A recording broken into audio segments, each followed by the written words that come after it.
Channel আইয়ের reality show খুদে গানরাজ দিয়ে পরিচিতি পান সাবরিনা পড়শি। এরপর গানে গানে পেরিয়ে গেছে ১৬টি বছর। তার ব্যস্ততা বেড়েছে গানে, নিয়মিত প্রকাশ করছেন নতুন নতুন গান। এরই মধ্যে জানা গেল বিয়ের কাজটি সেরে নিয়েছেন পড়শি। যুক্তরাষ্ট্র প্রবাসী নিলয়ের সঙ্গে তার বিয়ের আনুষ্ঠানিকতা সম্পন্ন হয়েছে। দুই পরিবারের ঘনিষ্ঠজনেরা পড়শি ও নিলয়ের বিয়ের খবর নিশ্চিত করেছেন। খোঁজ নিয়ে জানা গেছে পড়শি ও নিলয় একে অপরের সঙ্গে প্রেমের সম্পর্কে ছিলেন। ২০০৮ সালে খুদে গানরাজ প্রতিযোগিতার একই আসরে তারা দুই প্রতিযোগী।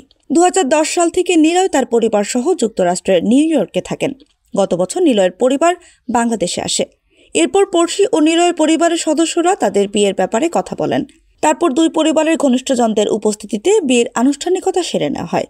তবে বিয়ে নিয়ে আপাতত দুই পরিবারের কেউই খবর প্রকাশ্যে আনতে চাইছে না।